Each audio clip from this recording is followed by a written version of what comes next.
ప్రభు స్తోత్రములు. గ్రేస్ టీవీని ఆదరిస్తున్న మరి సహోదరులందరికీ నా వందనాలండి. మరి ఈ నెల 2026 మార్చి 5వ తారీఖుని మరి దేవుడు మరలా మీ ముందు నడిపించినందుకు మరి దేవునికి కృతజ్ఞతాస్తులు చెల్లిస్తున్నానండి. మరి ఓ పాట పాడుకుని వాక్యంలోకి వెళ్ళి, నీ ఉపవాస ప్రార్థనలు ప్రభు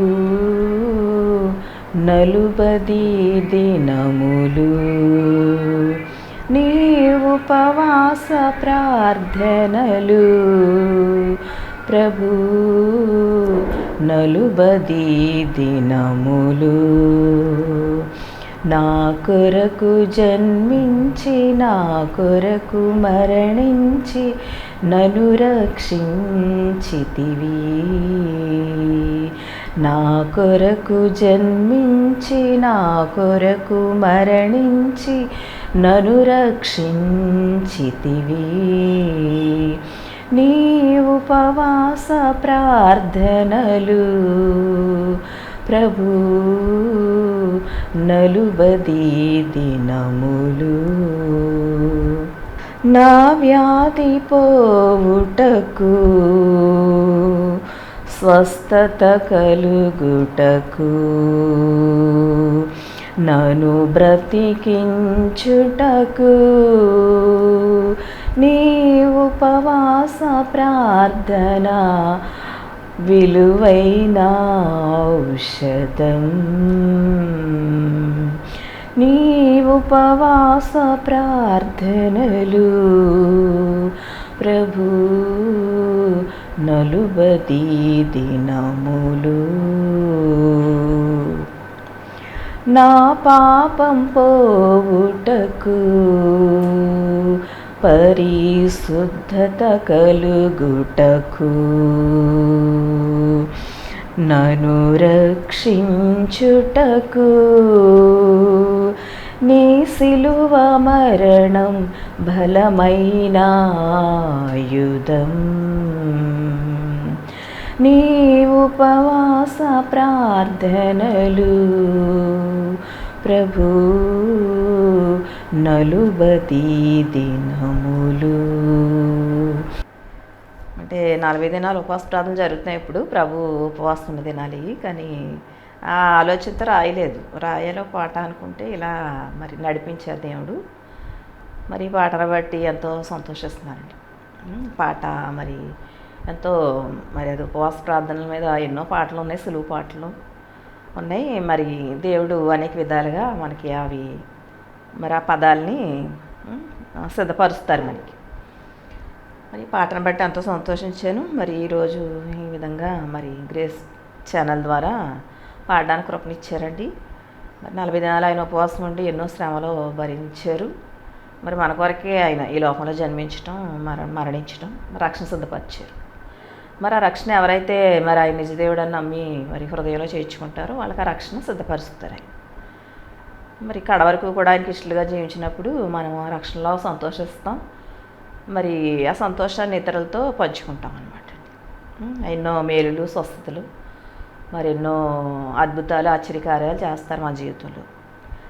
ఒకవైపు సాతాను శోధిస్తున్నా, కొన్ని శ్రమలు, వ్యాధులు వచ్చినా, కొన్ని భయాలు కలిగినా, అవమానాలు కలిగినా మరి ప్రభువు మనతో ఉన్నారు కాబట్టి అటన్నిటినీ జయించి మరి ఆయన సాక్షులుగా నిలబడతాం అనమాట. ఆయన ఇచ్చిన తలాంతులతో వాడబడతాం, మరి సంతోషించగలుగుతున్నాం. ఒక్కొక్కసారి కృంగిపోతాం. మనం ఎన్ని తెలిసినా, ప్రభు గురించి తెలిసినా మరి కృంగిపోతాం. ఆయన శిష్యులు కూడా అలాగే ఎన్నోసార్లు వాళ్ళు కూడా కృంగిపోయారు. మరలా ఆయన ఆ కార్యం చేయగానే, ఆ మేలులు చేయగానే మరి ఆ స్వస్థతల్ని మరి ఇచ్చినప్పుడు, అద్భుతాలు చేసినప్పుడు మరలా ధైర్యం తెచ్చుకుని మరలా నడవగలిగారు అనమాట. అలాగే మనల్ని కూడా నడిపిస్తారు దేవుడు. శ్రమల్లో, వ్యాధుల్లో ఉన్నప్పుడు, కృంగిపోయినప్పుడు మనకి ఎవరో మన బంధువులు, స్నేహితులు ఉండొచ్చు, కానీ వాళ్ళు కూడా మనల్ని ఆదరించకపోవచ్చు. వాళ్ళకి చెప్పి పరిస్థితి కూడా మనకు లేకపోవచ్చు, వాళ్ళకి ఈయన పరిస్థితి వాళ్ళకి లేకపోవచ్చు. కానీ ప్రభు మనతోనే ఉంటారు కాబట్టి ఆయనకి మనకి ప్రతి పరిస్థితి తెలుసండి. మనం సంతోషంలో ఉన్నప్పుడు, ఆరోగ్యంతో ఉన్నప్పుడు, మరి వ్యాధులు ఉన్నప్పుడు, బాధలో ఉన్నప్పుడు అన్ని స్థితులు ఆయన తెలుసు కాబట్టి ఆయన మీదే మనం గురిపెట్టుకుని మనం నడవాలి. మరి మనకి ఆయన మనల్ని దర్శించినప్పుడు మన పరిస్థితులను బట్టి మాట్లాడి ఆ కార్యాలు చేసినప్పుడు ఎంతో సంతోషిస్తామండి. ఆ శ్రమ రాకుండా వ్యాధి రాకుండా మరి మనము ఆయన కార్యాలు చూడలేం, స్వస్థలు పొందలేము కదా. మరి ప్రభువుకు అసాధ్యమైనది లేదు, సమస్తము సాధ్యమైనకి అని మనకి ఏదైనా ఒక వ్యాధి వచ్చినా శ్రమ వచ్చినా మరి ధైర్యం కలిగి జీవించగలుగుతాం ప్రభు కోసం. మరి ఆయన కార్యాలు తెలుసుకుని ఉన్నాం కాబట్టి పొందుకున్నాం ఆ మేలులు స్వస్థతలు. మరి ఈ విధంగా మనం నడవగలుగుతాం అన్నమాట అండి. మరి శ్రమలు రాకుండా పరలోకంలో ఉండం కదండి మనం. మరి ఎన్నో శ్రమలు పొందే మరి నడవాలి. ఆ శ్రమలోనూ మనకి సంతోషం ఇస్తారు, మనం తగినంత మనం భరించగలిగినంతే ఇస్తారు ఆయన. అంతకంటే ఎక్కువగా ఆయన మరి మనల్ని శోధింపబడనివ్వరు, మరి ముందుకు నడిపిస్తూ ఉంటారనమాట అండి. అవి ఏ విధంగా వచ్చినా మరి ప్రభుకి మరి ఇష్టంగా ఉండి వచ్చినా శ్రమలు ఇష్టం లేక ఒకవేళ సాతాను శోధన అయినా అది మనం అపరాధాలను బట్టి వచ్చినా మరి అవి మనం విడిచిపెట్టి మారు మనసుతో పశ్చాత్తాపడి మరి ఆయన్ని ప్రార్థించినప్పుడు విడిపిస్తారనమాట అండి. మనం ఆయన బిడ్డలుగా నడుస్తున్నాం కాబట్టి ఆయన నమ్ముకుని ఆయన అంటే తెలుస్తున్నాం కాబట్టి మరి ఈ విధంగా మనం ధైర్యం కలిగి ఉంటున్నాం. మరి ఈ లోకంలో బ్రతికే వారందరికీ కూడా ఏదో ఒక ఆశను దేవుడే ఇస్తారనమాట అండి. ఏ ఆశ లేకుండా ఎవరో బ్రతకలేరు. మరి అన్ని జీవితంగా ఉన్నప్పుడు కూడా కొందరు తెలుసు ఆ జీవితం ఎలా ఉంటుంది, మరి ఆ జీవితంలో వచ్చిన శ్రమలు వ్యాధులు భయాలు, మరి అప్పుడు ఎంత కృంగిపోయాం, ఎంత భయపడ్డాం. అలాంటప్పుడు ఆదరణ లేక ఎంతో భయంతో ఉన్నాం. మరి అప్పుడు వచ్చిన శ్రమలకి వ్యాధులకి ఇప్పుడు వచ్చిన వాటికి ఎంతో మరి తేడా కనపడద్ది మనకి. ఇక్కడ ప్రభు ఆదరణ మనకు ఉంది, మనం విడిపించబడుతున్నాం వాటి నుంచి. అప్పుడు విడిపించబడిన అప్పుడు ఎంతో ప్రాణం పోయేంత బాధ అది, ఎంతో బెంగ విచారం. ఇంకా ఈ బ్రతుకులో ఇంక ఈ విచారం పోదు, ఇంక వీటి నుంచి నేను విడిపించబడలేను, ఎవరు కూడా తప్పించలేరు వీటి నుంచి అని అంత బాధ ఉంటుంది అనమాట అండి. మరి ఇప్పుడు కూడా అలా కలిగిన ప్రభు మనతో ఉన్నారనే ధైర్యం మనం కలిగి ఉంటున్నాం అనమాట అండి. అయితే మరి ప్రభువు మరి ఎన్నో విధాలుగా మనల్ని నడిపిస్తారు ఆయన ఇచ్చిన తలాంతులతో. మనము నడవడానికి సిద్ధపడి ఉండాలి. మనము ఆయన కార్యాలని ప్రేమించాలి, మనం వాడబడాలి ఆయన మహిమ కొరకు. ఎన్ని శ్రమలు వచ్చినా అని మనం ధైర్యం కలిగి మరి ముందుకు నడిచినప్పుడు ఆయన బలపరిచి ఆయన ఆత్మతో నడిపిస్తారనమాట అండి. ఇలా మొన్న 2026లోనే 24వ తారీఖు వచ్చిందండి, 2వ నెల. మరి ఆ రోజు ఉదయం అనుకున్నాను పరలోకం ఎప్పుడు చూడలేదు, ఆయన చూపిస్తే బాగుండు ప్రభు ఒకసారి అని. ఉదయకాలంలో మధ్యాహ్న కాలంలో అనమాట అండి.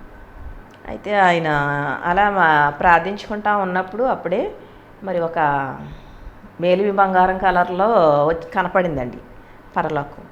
ఎంతో కాంతి కనపడుతుంది, తెల్లటి కాంతి. మరి ఈ విధంగా ఉంటుంది పరలోకం అని చూపించారు. తర్వాత అలాగే ప్రభు ధ్యానంలో ఉంటా మరి ప్రార్థనలో ఉన్నప్పుడు మరి ప్రభు కూడా సింహాసనం ఉందండి పరలోకంలో. అంతా నెగిటివ్ ఫిలిం ఉంటుంది కదా సినిమాల్లో చూపిస్తారు, అంతా వైటే కనపడద్ది. ఇంకే డ్రెస్సులు అయినా మనుషులైనా అన్నీ ఒకే కలర్. ఇంకా నెగిటివ్ కలర్ కాకుండా నెగిటివ్లో బ్లాక్ అండ్ వైట్ చూపించారు అన్నమాట. ఆ సింహాసనం ఉంది, ఆ సింహాసనంలో ప్రభు కూర్చున్నారు. ఆయన యెహోవా తండ్రిలాగే ఉన్నారు. ఇంకా కిరీటం కూడా ఇలా ఉందన్నమాట అండి. ఆయన లేచి నుంచుని నడుస్తూ వస్తున్నారు, ఇలా నా ముందుకి ఇలా నడుస్తూ వస్తున్నట్టు కనిపించారు. ఆయన వెనకాల దూతలు ఉన్నారండి, దేవదూతలు కూడా. ఆయన నడిచినంతలా దూరంలో వాళ్ళు కూడా ఆ లైన్లో నించుని మరి 10 మంది ఉంటారో ఎంతమంది ఉంటారో మొత్తం మీద ఉన్నారు, 10, 15, 20 అలా ఉండొచ్చు. అలాగా వాళ్ళు కూడా లైన్ కట్టి అందరూ ఒకేలా ఉన్నారు. వాడు పురుషుల స్త్రీలా అని తెలియదు, వాళ్ళ రూపాలు కూడా తెలియదు అంటే వాళ్ళు కూడా నెగిటివ్లోనే కనిపించారు. ప్రభు ఏ రూపంలో ఉన్నారో అలాగే ఉన్నారు వాళ్ళు కూడా అదే కలర్స్లో. మరి వెనకాల వాళ్ళు నడుస్తూ ఆయన కూడా వస్తున్నారు. అంటే ఆయన మహిమ సింహాసనంలో ఉన్నారు ప్రభు ఆసీనుడుగా. మరి ఆయన భూలోకానికి వచ్చారనమాట అండి మన కొరకు. మరలా ప్రభు కలర్స్లోనే కనిపించారు. కొండని ఇలా పట్టుకుని ఆయన ఎంతో శ్రమ పడుతున్నారు, రాతి కొండని. ముండ్ల కిరీటం ఉంది అప్పుడు తలకి, అక్కడేమో మహిమ కిరీటం ఉంది పరలోకంలో. ఈ భూలోకానికి వచ్చేసరికి ముండ్ల కిరీటం పెట్టారు కదండి ఆయనకి. ఆ ముండ్ల కిరీటం కనపడుతుంది, ఎడం వైపే ఆయన కనపడుతున్నారు. ఇక్కడ వరకు కనిపించారన్నమాట అండి, హాఫ్ కనిపించారు. ఇలా నుంచుని సైడే కనిపించారు నాకు. ఆ కొండ పట్టుకుని ఎంతో ఆయన కష్టంతో ఉన్నట్టు, ఎంతో శ్రమ పడుతున్నట్టు చూపించారు. అంటే మరి ఆయన మన కొరకు ఈ లోకానికి వచ్చి ఆయన మహిమని అంతా విడిచి మరి మానవునిగా జన్మించి మరి ఆ సిలువ మరణం పొందారు కదండి, ఈ శ్రమ దినాలు ఇవి కూడాను. మరి ప్రభు అలా దర్శనం ఇచ్చారనమాట అండి. ఆయన తగ్గించుకుని మరి లోకానికి వచ్చి మన కోసం మరణించారు. మనం కూడా అలాగే తగ్గించుకుని మనం ఎంత స్థితిలో ఉన్నా ప్రభు కోసం జీవించాలి. ఆయనే శ్రమ పడ్డారు, పరిశుద్ధుడు నీతిమంతుడు ఆయన, దేవుని కుమారుడు.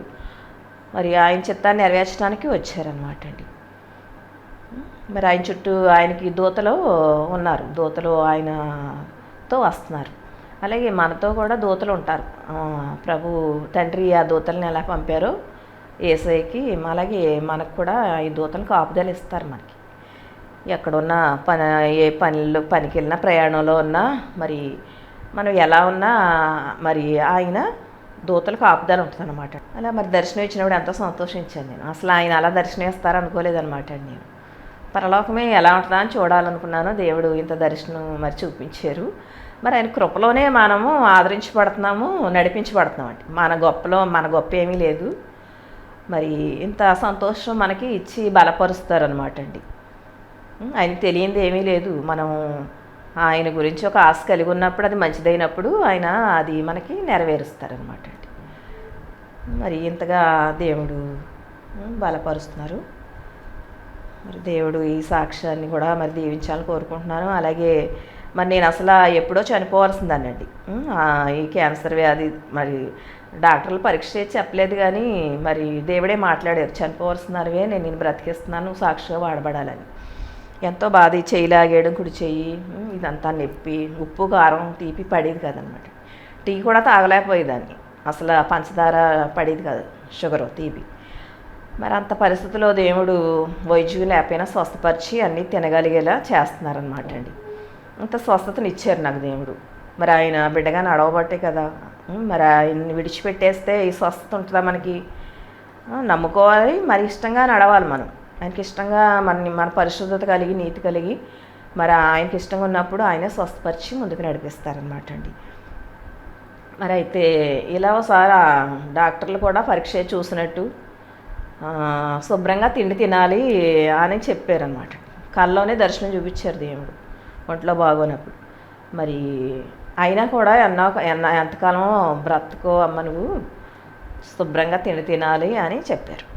అయితే మరి తిండి అంటే ఊరికే ఎక్కువగా ఈ రైసు భోజనం అని చెప్పలేదు, కానీ మనం విలువైన ఆహారం ఉంటుంది కదండి, కాస్ట్లీ ఫుడ్, ఎంతో ఖరీదు, అది తక్కువైన బలమైన ఆహారం తినాలన్నమాట. మరి అలా దేవుడు అప్పుడే 20 సంవత్సరాల పైన అయింది ఈ కాలొచ్చి. మరి దేవుడు ఇన్ని సంవత్సరాలు బ్రతికించారు, ఇంకా ధైర్యం ఇస్తున్నారు, నేను నడిపిస్తాను, ముందుకు ధైర్యంగా ఉండాలి. మరి బలమైన ఆహారాలు మనకి మనం తినలేము, ఉపవాసాలు కూడా ఉంటానండి నేను. మరి దేవుడు ఏ ఆహారం ఇస్తే ఆ ఆహారమే తింటున్నాను. అది ఏ ఆహారమైనా, బలమైనదైనా బలం లేనిదైనా, మరి ఆయన ఆరోగ్యం ఇచ్చి నడిపించట్లేదా? మరి దేవుని కృపలోనే మనం బ్రతికించబడుతున్నాం. మరి డాక్టర్ల వల్ల కానీ కూడా ప్రభు మనకి చేస్తున్నారు ఇక్కడ ఎన్నో కార్యాలు, స్వస్థతలను ఇస్తున్నారు, బ్రతికిస్తున్నారు. మరి నా పరిస్థితి అయితే అంతే. ఒక్కొక్కసారి ఎంతో బలహీనత వచ్చేస్తుంది. ఒక్కొక్కసారి అలాగే తినాలి కొంచెం శుభ్రంగా, ఒక్కోసారి సరిగ్గా తినలేనప్పుడు, ఆరోగ్యం లేనప్పుడు ప్రాణం పోయేలా అయిపోద్ది. అయితే ఎక్కడ చూసినా బీపీ చూపించుకున్నా అలాగే అనేవారు, తిండి తినాలి మీరు శుభ్రంగా, ఒంట్లో బ్లడ్ లేదు, రక్తం లేదని. బీపీ కూడా నార్మల్గా ఉంది, పర్వాలేదు, బాగానే ఉంది అనేవారు. మరి ఇలాగా ప్రభు దర్శనం ఇచ్చినవి కూడా బయట కూడా అలాగే చెప్పేవారు అనుకోండి డాక్టర్లు. మరి ఆయనకి ఏం తెలియదండి, అన్నీ తెలుసు. అందుకే దేవుడిచ్చిన బలంతోనూ మరి ఆయన ఇచ్చిన ఆయుష్తోనే మనం బ్రతికించబడుతున్నాం. తినే ఆహారాన్ని బట్టి, మన భోగాలను బట్టి మన ఇలా సుఖపడతామో ఇలా ఉన్నాం అని అనుకోకూడదు అనమాట అండి. మరి ఆ ధనవంతుడు లాజరు, మరి ధనవంతుడు ఎంతో భోగాలు అనిపించాడు ఉన్నాడా, ఆయన చనిపోయాడు. ఆ లాజరు కొంతకాలం దేవుడిని ఆదరణలోనే బ్రతికారు, కానీ ఆ చనిపోయే రోజుల్లో ఆ ధనవంతుని ఇంటికి చేర్చారు ఆ హృదయం పరీక్షించడానికి. అప్పుడు కూడా ధనవంతుడు కఠినంగానే ఉన్నాడు, తన భోగాల్లోనే ఉన్నాడు, కానీ ఆ దరిద్రుడైన లాజరు వైపు చూడలేదు, ఎటువంటి ఆహారం పెట్టలేదు, ఎటువంటి సహాయం లేదు. మరి లాజరు అయితే అబ్రహాము రొమ్మున అనుకున్నాడు. ధనవంతుడు కూడా మరి అగ్నిగుండంలో ఉన్నాడు, ఆ పాతాళంలో. మరి అయితే ఈ పాపంలో ఉన్నారు నా సహోదరులు కూడా, మరి తండ్రివైన అబ్రహామా, మరి నాకు ఈ బాధ భరించలేకపోతున్నాను, లాజరు నా ఎద్దుకు పంపు అని మరి అంటున్నాడు. అక్కడ వాళ్ళు ఇక్కడికి, ఇక్కడ వాళ్ళు అక్కడికి రావడానికి లేదు, మరి అక్కడ నువ్వు సుఖం అనుభవించావు, లాజరు కష్టం అనుభవించాడు మరి అని అబ్రహాం చెప్తున్నారు. మరి నాకు 5 సహోదరులు ఉన్నారు, వాళ్ళు కూడా ఈ వేదనకరమైన స్థలంలోకి రావాలా అంటే మృతుల్లో నుంచి ఎవరినైనా ఒకళ్ళని పంపమంటున్నాడు ఈ ధనవంతుడు. మరి అక్కడ మోషేయు ప్రవక్తలు ఉన్నారు, వారి మాట వింటే వారు రక్షించబడతారు, లేకపోతే మృతుల్లోంచి ఒకళ్ళు వెళ్ళి చెప్పినా కూడా వారు వినరని అబ్రహాం చెప్తున్నారు అనమాట. మరి ఇక్కడ ఉండగానే మనం మారు మనసు పొందాలి, దేవునికి తగ్గించుకుని నడవాలన్నమాట అండి. మరి అలా కూడా పాపంలో ఉన్నారని చెప్తున్నాడు ఈ ధనవంతుడు. మరి అతను కూడా పాప భోగాలే కదండి అన్నీని, ఆ భోగాలతో ఎన్నో వస్తాయి, పాపం కూడా ఉంటుంది. అందుకే పాపాన్ని విడిచి మనం ధనవంతులుగా ఉన్నా మరి ప్రభుకి ఇష్టమైన జీవితం మనం కలిగి ఉండాలి. అంతేగాని లోకాశలను తీర్చుకుంటా మనం ప్రభువులో నడుద్దామన్నా ఎలా కుదురుద్దండి. ఇక్కడ నీతిమంతులుగా పరిశుద్ధులుగా జీవించినప్పుడే పరలోకంలో మనం చేర్చబడతాం. ప్రభుకి ఇష్టమైన జీవితం మనం కలిగి ఉండాలి. ఇక్కడ ఏదో నాకు ఉందని ఉన్నట్టుగా ఉండకూడదు. ఏమున్నా అది ప్రభు కోసమే మనం వాడబడాలన్నమాట.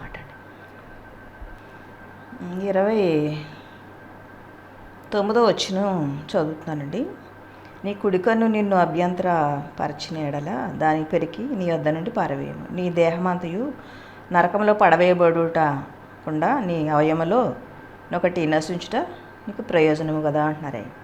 నీ కుడి చేయి నిన్ను అభ్యంతర పరిచిన ఎడల దానిని నరికి నీ వద్ద నుండి పారవేయము. నీ దేహమంతయు నరకములో పడకుండా నీ అవయములో ఒకటి నశించుట నీకు ప్రయోజనము కదా అని చెప్తున్నారు యేసయ్య.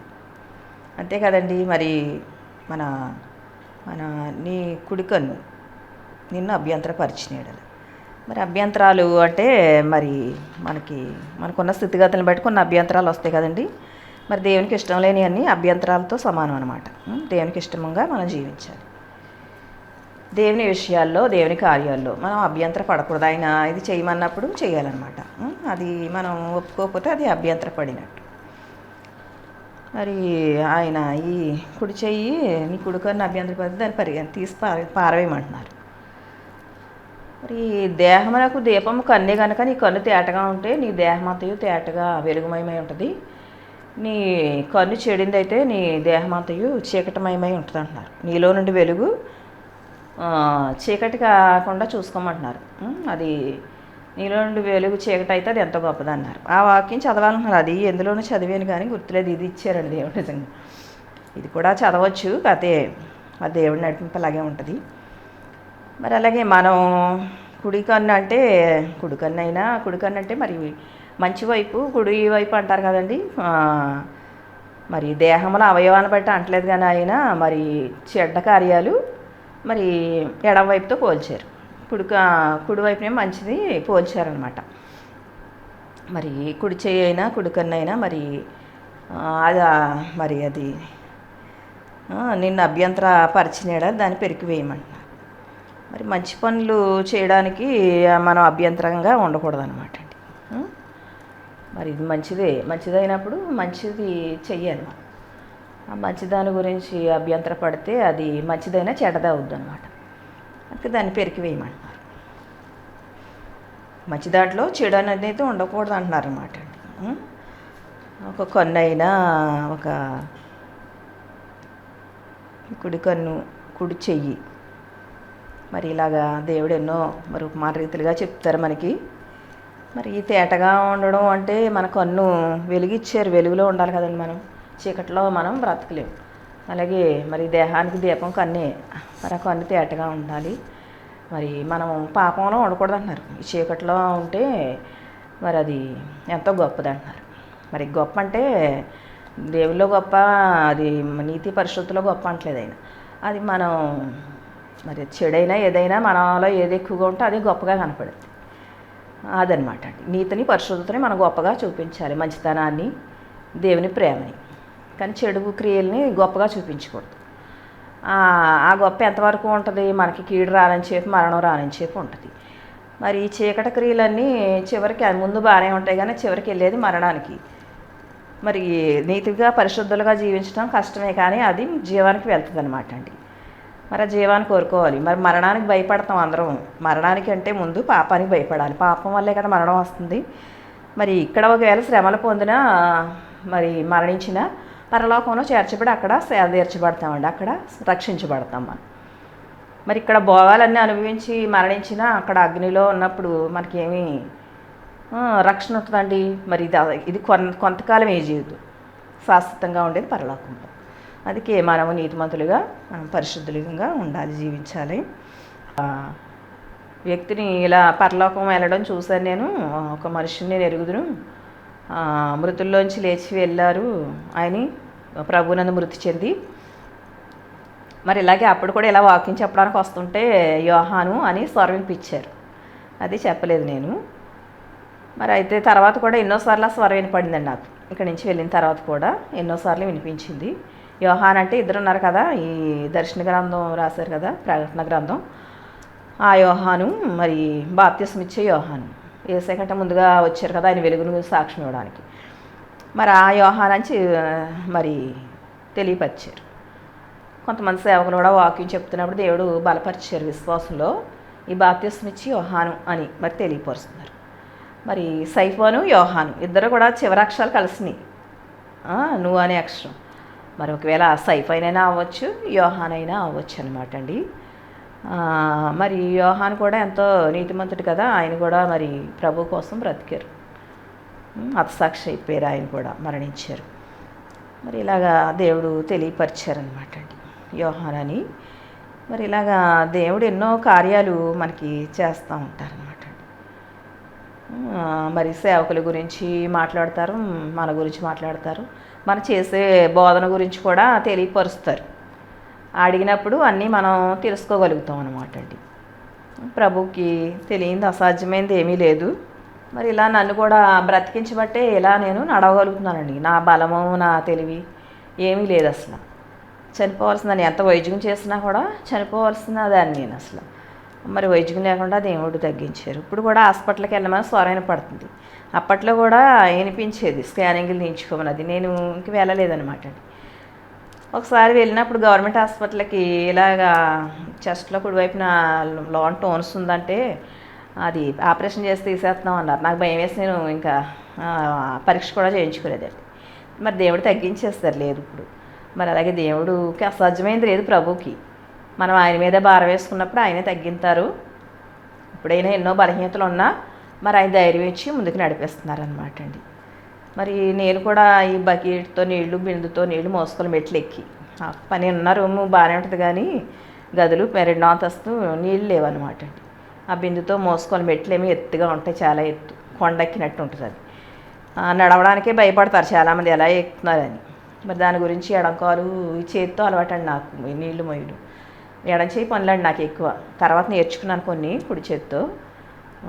రాయడం కూడా ఎడం చేతితో అసలు అందరూ ఎడం చేయి అంటున్నారని అలా నేర్చుకున్నాను కుడి చేతితో రాయడం, పనులు చేయడం. అయినా బరువులు ఈ చేతితోనే తలదూకున్నా కొన్ని. మరి మా అమ్మ కూడా కుడివైపునే మోసదండి బింది, నేను కూడా అంతే. కానీ పనులు కుడి చేతితోనే చేసేది ఎక్కువ, ఎడం చేతితో చేసేది కాదు. నాకు బాగా అలవాటు. మరి మా అమ్మమ్మ కూడా ఒకసారి ఇలాగా మరి మట్టితో ఎక్కడో కొంచెం ఉంటే తణుకులో మా పెద్దవాళ్ళు అంతా గొచ్చారండి, ఎక్కడో మొక్కలు వేసే చోట గట్లు కట్టిన కూడా కొంచెం ఇలా మెత్తుతున్నట్టు చూసాను నేను. ఎడం చేత్తోనే మెత్తింది. మరి వాళ్ళవి కూడా కొన్ని వస్తాయి అంటారు, కానీ నా స్నేహితులు కూడా ఎంతోమంది ఉన్నారు ఎడం చేత్తో పనులు చేసేవాళ్ళు. మరి వాళ్ళు కూడా ఎంతో చదువుకుని ఉన్నారు. అయినా మరి రాతలు రాయడం అయ్యేది. కానీ నాకు దేవుడు మరి మార్చారు. అన్నీ కటింగ్ చేయడం, మిషన్ కూడా కుడతాను నేను. మా ఊర్లో ఉండగా కూడా మిషన్ నేర్చుకున్నానులేండి. చిన్నప్పుడే మా ఫ్రెండ్స్ అందరూ నేర్చుకున్నాం. మరి అయితే దేవుడు ఎంతో కృపనిచ్చారు. మరి చేయలాగేయడం ఇవన్నీ అనమాట అండి. చాలా బలహీనతలు వచ్చేసినాయి నాకు. మరి దేవుడే స్వస్థపరిచారు, ఎన్నో కార్యాలు చేశారండి. అసలు నేను చెప్పాలి. మరి వీడియో పెట్టండి అని స్వరం ఎన్నోసార్లు వినపడుతుందండి. అది దేవుని చిత్తం అవ్వాలి కదా. మరి నేనేదో గొప్పదానాన్ని కాదు కానీ మరి దేవుడు ఇచ్చిన కార్యాలు మనం చెప్పాలి, అనేక మంది బలపరచాలన్నమాట అండి. మరి దేవుడు ఇంత కృపని ఇచ్చారు. మరి ఆ ఇంట్లోకి వెళ్ళినప్పుడు ఆ బరువులు మోసి నేను కాళ్ళు నొప్పిలట్టి చేతులు నొప్పట్లు ఎగలేకపోయేదాన్ని అనమాట అండి. దేవుడే స్వస్థపరిచారు. మరి కాలు ఎడం కాలు కొంచెం నొప్పిగా, ఇవన్నీ ఎడం పోర్షన్ అంతా కొంచెం నొప్పిగా ఉంటుందన్నమాట. చేయి లాగడం తగ్గిస్తున్నారులే దేవుడు. మరి మందులు వేసుకోకపోయినా ఎప్పుడైనా తలనొప్పి వచ్చినా జ్వరం వచ్చినా ట్యాబ్లెట్ తప్పండి. ఎక్కువ వైద్యుగారు హాస్పిటల్కి వెళ్ళడం, వైద్యం పరీక్షలు చేయించుకోవడం, వైద్యం చేయించుకోవడం లేదు. మరి వెళ్దామా అనుకుంటాను కానీ మరలా అలా ప్రార్థన చేసుకుంటే దేవుడు కొంచెం స్వస్థనిస్తున్నారు, మళ్ళీ అలా అశ్రద్ధ అనమాట. మరి నా గురించి కూడా ఆరోగ్యం గురించి అందరూ ప్రార్థన చేయండి, మీ గురించి నేను ప్రార్థిస్తున్నాను. మరి వ్యాధులు వచ్చినాయని మనం భయపడక్కర్లేదనమాట అండి. దేవుడు ఆయుష్ని ఇస్తే మనల్ని స్వస్థపరిచి బ్రతికిస్తారు. ఒకవేళ ఆయన తీసుకెళ్ళిపోయి టైం వస్తే ఆరోగ్యం ఉన్నా వెళ్ళిపోతాం. మనం దేనికి భయపడకూడదు. మనం నీతిమంతులుగా పరిశుద్ధులుగా జీవించాలి. మన పాపానికి భయపడాలి. పాపం వల్లే కదా మరి మనకి శిక్షలో. ఆ పాపం చేయకుండా పరిశుద్ధులుగా మనం ప్రభుకి ఇష్టలుగా మరి జీవించాలండి. వ్యాధిని బట్టి, లేని బాధలను బట్టి, మన పరిస్థితిని బట్టి మనకి ఏదో లేదు, మనం ఎన్నో పోగొట్టుకున్నాం, మన జీవితాలు ఈ లేవని ఈ లోకపరమైన వాటి గురించి చింతగలిగి ప్రభుకి అయిష్టంగా ఉంటా, ఆయన దుఃఖ పెడతా మనం బ్రతకలేమనండి. సాతాను కృంగజేస్తూ ఉంటాడు ఎన్నో చూపించి మనకి. అందరూ చనిపోయే వాళ్ళు ఎవరో ఉండరు ఇక్కడ. మరి ప్రభు మనకి తలాంతలు ఇచ్చారు, మన ప్రేమ మన పట్ల ఎలా ఉందని మనం ఆలోచించుకుని గ్రహించి మరి ప్రభుకి మనం ఇష్టంగా ఉందాం. మరి ఈ సాక్ష్యాన్ని మరి వాక్యాన్ని దేవుడు దీవించాలని కోరుకుంటున్నానండి. చిన్న ప్రార్థన చేసుకుని ముగించుకుందాం. స్తోత్రం నాయన, ఆశ్చర్యకరుడు, అద్భుతకరుడు, ప్రేమమయుడు తండ్రి, మీ బంగారు పాదాలు లెక్కలేని స్తోత్రాలు నాయన. మరి ఇంతవరకు కూడా మరి ఆ పాటలోను వాక్యంలో సాక్షిలో తోడైనారు. మరి మీరే మాట్లాడిస్తారు నాయన ప్రభువా. మరి ఒక పాట అయినా వాక్యమైన సాక్ష్యమైనా ఏం చెప్పాలో అనుకున్నవి కూడా చెప్పలేము ఒక్కొక్కసారి. మరి మీ ఆత్మ ద్వారానే ఏ మాటలు పలకాలో ఆ మాటలు పలికిస్తారు. మరి నాలో మరి అపరాధాలను క్షమించిన అయినా మీ మహిమ కొరకు నడిపించండి. మరి అలాగే ఈ లోకంలో అందరినీ కాపాడండి ప్రభువా. ఎక్కడ చూసినా ఎన్నో భయాలు కలుగుతున్నాయి, మరి ఎన్నో యుద్ధాలు జరుగుతున్నాయి ఇతర దేశాల్లో. మరి సమాధానం ఇవ్వండి, ఎవరికి కూడా ఎటువంటి అపాయాలు లేకుండా కాపాడండి. మరి ఆ యుద్ధాలు కూడా జరగకుండా మరి సమాధానం ఇవ్వండి. అలాగే అందరినీ జ్ఞాపకం చేసుకోండి ప్రభువా. మరి నాయన ఎవరిని మీరు పిలుచుకొని నడిపించాలనుకుంటున్నారో వారిని దర్శించండి, విశ్వాసంలో బలపరచండి. మీరు నడిపించకుండా ఎవరిని నడవలేరు తండ్రి. మరి మీరే జ్ఞాపకం చేసుకుని సమాధానం ఇవ్వమని వేడుకుంటున్నాను. మరి ఇంతవరకు వాక్యంలో తోడైనందుకు మీకు వందనాలు. మరి ప్రభువా, మీ చిత్తమైతే మరి ఒకసారి మేము కలుసుకుని ప్రభువా మీరు ఇచ్చిన మరి ప్రభువా దర్శనంను బట్టి మరి నాయన వాక్యాన్ని బట్టి నడవడానికి, మరి మీరు చేసిన మేళ్ళని బట్టి, మరి స్వస్థలు బట్టి మరి మీకు కృతజ్ఞత చెల్లిస్తూ తండ్రి, మరి కడ వరకు మీలో జీవిస్తూ మరి అనేక విషయాల్లో మీలో లోతైన వాళ్ళు నడిపించబడుతూ తండ్రి, మరి అనేక ఆత్మను రక్షించే విధంగా నన్ను అందరినీ వాడుకోమని ఈ చిన్న ప్రార్థన మీ సన్నిధి చేర్చుకోమని యేసయ్య నామములో ప్రార్థించి బ్రతిమాలి వేడుకుంటున్నాము తండ్రి. ఆమేన్. వందనాలండి.